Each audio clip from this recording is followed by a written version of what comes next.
This year I'm waiting for two important things, the Minions film and the 1.3 billion of presbyopes that seems to be outside. Because we have the baby boomers generation with, as you know, eye expectations, eye level of activity. They don't want to accept limitations, and most of them, they already know that. And we need to have one solution for them. The problem is that we don't have one solution. We have a lot of solutions, many solutions in our hands. That could be great. We have so many solutions to solve a problem, but in fact, that makes a problem. We don't know the way to take to arrive to the solution for the baby boomers population. Why? Well, in fact, as you already see, as you already know, we have two theories, the Helmholtz theory and the Salvador theory. That makes a problem, not a solution. We have two theories to explain one problem. I have two theories for the solution as well. We don't have a completely good solution, and what we need to do is we need to personalize the technique. And believe me, in this case, both theories are right. So when you see all the possibilities, we can work replacing the crystalline lens with multifocal IOL, with a commutative IOL or monovision.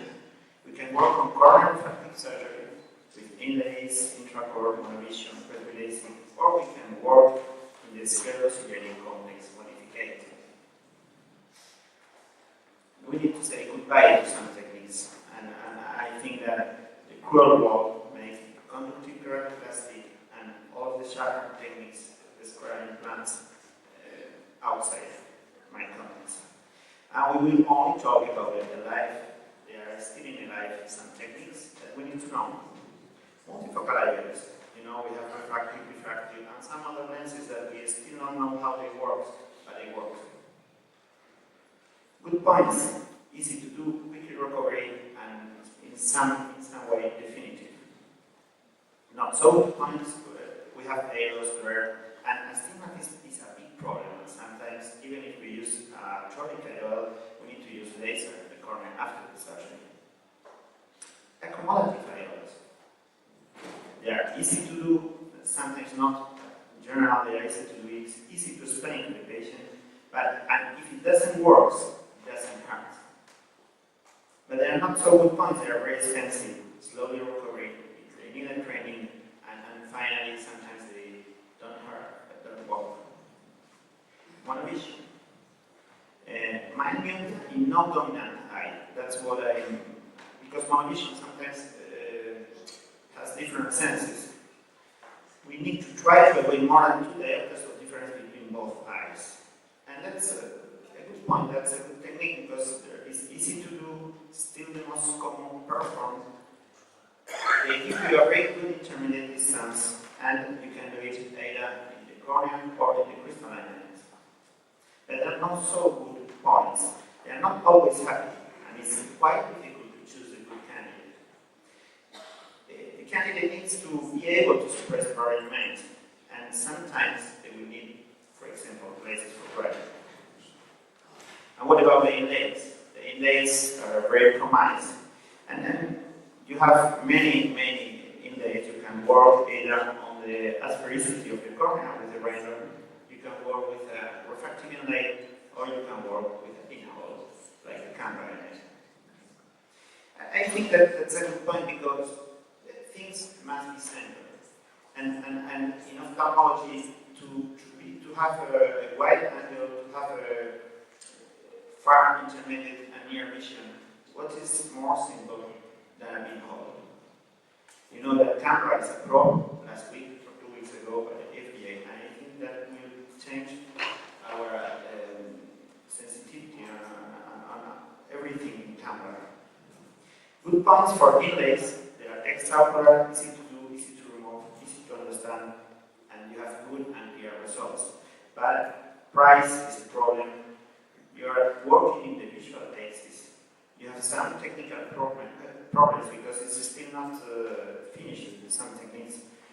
And you also will have, for example, cases of epithelial growth. And another thing is that when you use a camera, not with other MAs, but when you use a camera, you need to know that after the surgery, even if the patients will be very, very happy, you will have some problems to obtain data from this patient after the surgery. Presbyopia. Good points. There are familiar procedures, easily announced and reversible, and less expensive. And not so good points, they are temporary. Distance vision is usually compromised. People will need more light, and you will induce aberrations because you are inducing aberrations to obtain a good near vision. But nevertheless, we need to move with all the changes, and we need to arrive to even a selfie. So, what I'm using for presbyopia surgery, every technique. So if I have a cataract, I need an IOL. If I have a myopic patient with anisotropy, monovision will be a good option. If you have an hyperpentropic patient, you will go to the cornea treatment, and then you can use presbyopia, grain camera, it depends on the topography. If you have a myopic and metropic patients, I think camera is the best solution for them. And be careful, because astigmatism is an enemy of presbyopia surgery. We must take it out. You need two important things. Not these patients, only motivated patients. That's very important. And the most important thing when you are on presbyopic surgery is under-promise and over-deliver. Nevertheless, good thing you are using under-promise and over-deliver. And I would like to invite you to talk to Valencia, to the Congress, News on Thursday, and News on Thursday.